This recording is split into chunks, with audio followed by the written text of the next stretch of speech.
దేశంలో పాదయాత్ర చేయడం ఎప్పుడు కొత్త కాదు. నేను పాదయాత్ర చేశాను, బస్సు యాత్ర చేశాను. ప్రజా చైతన్యాన్ని తేవడానికి మొట్టమొదటిసారిగా నందమూరి తారక రామారావు గారు చైతన్య యాత్ర చేశారు. అక్కడి నుంచి ఎన్నో యాత్రలు వచ్చాయి. 45 ఏళ్లు సుదీర్ఘ రాజకీయ జీవితంలో చూశాను. ఎప్పుడు పాదయాత్ర పైన దండయాత్ర చేసే సందర్భం ఎప్పుడూ లేదు. అది మొట్టమొదటిసారిగా ఈ సైకో జగన్మోహన్ రెడ్డి పరిపాలనలో చూశాను.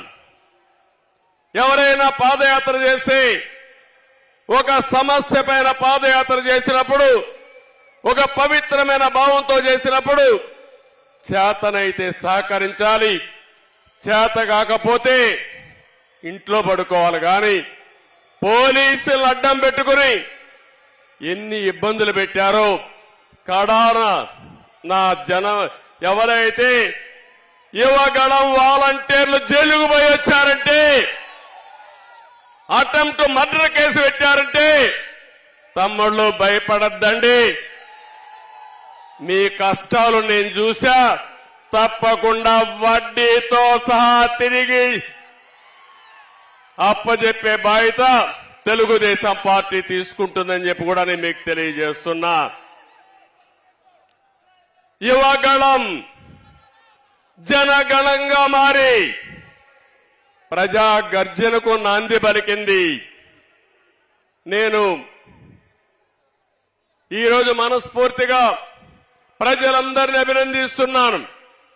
మీలో ఉండే ఆవేదన, బాధ, ఆక్రోశం, ఆగ్రహం ఇవన్నీ కూడా యువగణంలో చూపించారు. రోజు రోజుకి ఉద్యమంగా ముందుకెళ్లింది. ఈ కార్యక్రమంలో సహకరించినటువంటి తెలుగుదేశం పార్టీ, జనసేన కార్యకర్తల్ని మనస్ఫూర్తిగా అభినందిస్తున్నా. అదే సమయంలో ఈ కార్యక్రమాన్ని పూర్తిగా జయప్రదం చేసినటువంటి ప్రజలందరినీ మనస్ఫూర్తిగా ధన్యవాదాలు తెలియజేసుకుంటున్నాను. ఈరోజు యువత, బంగారు భవిష్యత్తు ఉండవలసిన యువత ఈరోజు ఆంధ్రప్రదేశ్లో మనం చూస్తున్నాం. ఈ ముఖ్యమంత్రి చెప్పిన పని ఒక్క పని చేశారా తమ్ముళ్ళు అని మిమ్మల్ని అడుగుతున్నా. జాబ్ క్యాలెండర్ ప్రతి సంవత్సరం పెడతా అన్నాడా లేదా? జనవరిలో పెడతా అన్నాడా లేదా? 5 జనవరిలో అయిపోయినాయా లేదా? పెట్టాడా అని మిమ్మల్ని అడుగుతున్నా. ఒక్క ఉద్యోగం ఇవ్వలేదు. ఉండే పరిశ్రమలు పోయినాయి. మొత్తం యువత జీవితాల్ని నాశనం చేసే పరిస్థితికి వచ్చాడు. ఈరోజు ప్రపంచంలోనే తెలుగు యువత అగ్రస్థానంలో ఉంటే, అదే ఆంధ్రప్రదేశ్లో యువత అధఃపాతాళంలో ఉండే పరిస్థితి వస్తా ఉంది. ఒక్క పరిశ్రమ రాలేదు. వచ్చిన పరిశ్రమలు పారిపోయినాయి. తరిమేసే పరిస్థితి వచ్చింది. ఇది చాలా బాధాకరం. నేను ఒకటే హామీ ఇస్తున్నా, యువతకు తెలుగుదేశం జనసేన అండగా ఉంటాం. ఉపాధి కల్పించే బాధ్యత, మీ భవిష్యత్తుకి భరోసా ఇచ్చే బాధ్యత మేము తీసుకుంటామని మరొక్కసారి హామీ ఇస్తున్నా. ఇంకో పక్క లోకేష్ ని కూడా మనస్ఫూర్తిగా అభినందిస్తున్నా. ఒక పార్టీ అధ్యక్షుడిగా ఏదైనా ఒక సంకల్పం ఉంటే చిత్తశుద్ధితో పనిచేస్తే ప్రజలు ఆదరిస్తారు. అలాంటి కార్యక్రమానికి శ్రీకారం చుట్టాడు. ఒక పార్టీ అధ్యక్షుడిగా మనస్ఫూర్తిగా ఆయన చేసిన కృషికి అభినందిస్తున్నానని చెప్పి కూడా నేను మీకు తెలియజేసుకుంటున్నా. ఈరోజు పవన్ కళ్యాణ్ గారు చెప్పిన విషయాలు గాని, ఇంకో పక్క బాలకృష్ణ గారు, లోకేష్ గారు మాట్లాడిన విషయాలు, అచ్చెన్నాయుడు గారు మాట్లాడిన విషయాలు నేను పూర్తిగా ఎండార్స్ చేస్తున్నాను. సుదీర్ఘ రాజకీయ చరిత్రలో ఎంతో మంది ముఖ్యమంత్రులు చూశాను.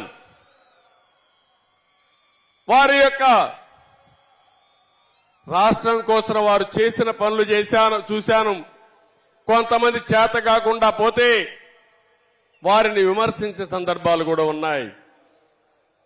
రాజకీయాల్లో ఎప్పుడు కూడా రాజకీయ వ్యతిరేకత ఉంటుంది తప్ప వ్యక్తిగత వ్యతిరేకత ఉండదు. ఈ విషయం మీరు గుర్తుపెట్టుకోవాల్సిన అవసరం ఉంది.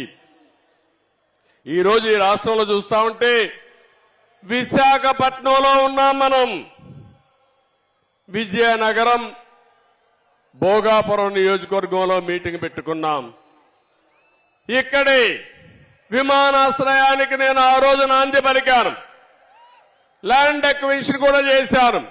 అదే తెలుగుదేశం పార్టీ అధికారంలో ఉండుంటే 2020కే విమానాశ్రయం వచ్చేది. ఇప్పటికి కూడా రాలా. అంటే ఎలాంటి ప్రవర్తన చేశాడో మీరు గుర్తుపెట్టుకోవాల్సిన అవసరం ఉంది. ఉత్తరాంధ్ర మొత్తం ఈ 5 సంవత్సరాల్లో వైసీపీ కబ్జాలో నలిగిపోయే పరిస్థితి. నేను అన్ని విషయాలు ఇక్కడ మాట్లాడలేం గాని ఈ రోజు రాష్ట్రంలో ఉండే ప్రతి ఒక్కరికి విజ్ఞప్తి చేస్తున్నా. 5 కోట్ల ప్రజలకు విజ్ఞప్తి చేస్తున్నాను. మీరు ఆలోచించవలసిన అవసరం ఉంది. ఇది జనసేన తెలుగుదేశం పార్టీల కోసం కాదు, లేకపోతే నా కోసం పవన్ కళ్యాణ్ కోసం కాదు.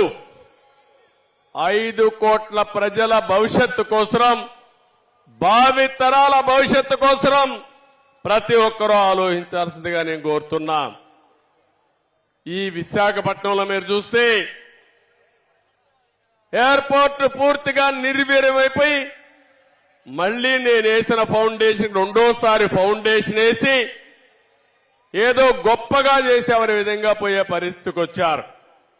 మెట్రో పోయింది. ఇంకో పక్కన విశాఖపట్నంలో వచ్చిన కంపెనీలన్నీ పోయే పరిస్థితికి వచ్చాయి. ఎప్పుడో సమైక్య ఆంధ్రప్రదేశ్ లో హెచ్ఎస్బిసి ఐటీ కంపెనీ తీసుకొస్తే అది కూడా పారిపోయే పరిస్థితికి వచ్చింది. ఉత్తరాంధ్ర ఇరిగేషన్ ప్రాజెక్టులన్నీ ఆగిపోయినాయి. నేను అడుగుతున్న ఈ ముఖ్యమంత్రిని, ఇక్కడుండే ప్రజానీకాన్ని, ఈ రోజు మీరందరూ ఒకసారి చూస్తే ఈ ప్రభుత్వం వచ్చిన తర్వాత ఉత్తరాంధ్రలో అభివృద్ధి ఆగిపోయింది. ఎక్కడికక్కడ కబ్జాలు పెరిగిపోయినాయి, సెటిల్మెంట్లు పెరిగిపోయినాయి. మెడ మీద కత్తి పెట్టి ఆస్తులు బలవంతంగా రాసుకున్నారంటే ఎంత బాధాకరం ఆలోచించండి. నా జీవితంలో చాలా సంవత్సరాలు రాజకీయాలు చూశాను కానీ ఎప్పుడు కూడా సమైక్య ఆంధ్రప్రదేశ్ లో కూడా ఇంత అరాచకాలు జరగలేదు. అలాంటి అరాచకాలు ఈ విశాఖపట్నంలో జరిగాయి. ఒకప్పుడు విశాఖపట్నం ఆర్థిక రాజధాని, ఈ రోజు విశాఖపట్నం గంజాయి రాజధానిగా మారిపోయిందంటే ఏమనాలో మనమే ఆలోచించుకోవాల్సిన అవసరం ఉంది. ఒక బాధాకరమైన సంఘటన. విశాఖ అంటే ఎప్పుడూ నాకు అత్యంత ప్రీతి ప్రాంతమైన నగరం, ప్రాంతం. దానికి కారణం ఉదుహుదు వస్తే ఉద్దు క్రాసగాకు మనిపోయింది. నేను ఇక్కడికి వచ్చి 10 రోజులు ఇక్కడుండి ప్రజల సహకారంతో విశాఖకు ముందు, ఉద్దు ముందు, ఉదు తర్వాత ఏ విధంగా ఉందో నిర్మాణం చేసిన పార్టీ తెలుగుదేశం పార్టీ. సహకరించిన ప్రజానీకం ఈ విశాఖపట్నం వాసులని చెప్పి కూడా నేను మీకు తెలియజేస్తున్నా. ఈరోజు ఇంకొక విషయం మీరు ఒకసారి గుర్తుపెట్టుకోవాలి. రివర్స్ పాలన ఉన్నాడు, విధ్వంస పాలనకు నాంది పలికాడు. ఇంత మునిపే మిత్రులు చెప్పారు, కక్ష సాధింపులు, విధ్వంసాన్ని చేయడం, మంచి చేయడం చేత కాకపోతే గమ్మునుంటే నష్టం రాదు. కానీ కావాలని విధ్వంసం చేసుకుంటూ వస్తే ఏం జరుగుతుందో బెస్ట్ ఎగ్జాంపుల్ ఆంధ్రప్రదేశ్. ఒక విషయం మీరందరూ గుర్తుపెట్టుకోవాలి, ఒక మంచి చేస్తే ఆ మంచి ఫలితాలు అందరికీ వస్తాయి. అదే పబ్లిక్ పాలసీ, అదే సుపరిపాలన. ఒక చెడు చేస్తే ఆ చెడు వల్ల అందరికీ నష్టం వస్తుంది. అదే ఈరోజు ఈ జగన్మోహన్ రెడ్డి చేసే పని. ఒక్క ఛాన్స్ అన్నాడు. ఒక్క ఛాన్స్ పాపానికి రాష్ట్రం 30 సంవత్సరాలు వెనక్కెళ్లిపోయే పరిస్థితి వచ్చింది. అందుకే నేను పవన్ కళ్యాణ్ గారిని మనస్ఫూర్తిగా అభినందిస్తున్నాను. ఒక మాట ఆయన చెప్పాడు, నవ్ ఆర్ నెవర్. ఇప్పుడు గాని మనందరం కలవకపోతే, వైసీపీ వ్యతిరేక ఓటు చీలకుండా కాపాడుకోకపోతే ఈ రాష్ట్రాన్ని కాపాడలేమని బేషరతుగా ముందుకొచ్చిన వ్యక్తి పవన్ కళ్యాణ్ గారు.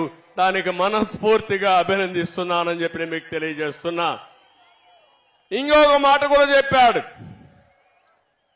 వైసీపీ విముక్త ఆంధ్రప్రదేశ్ గా ఆంధ్రప్రదేశ్ ఉండాలని కోరాడు.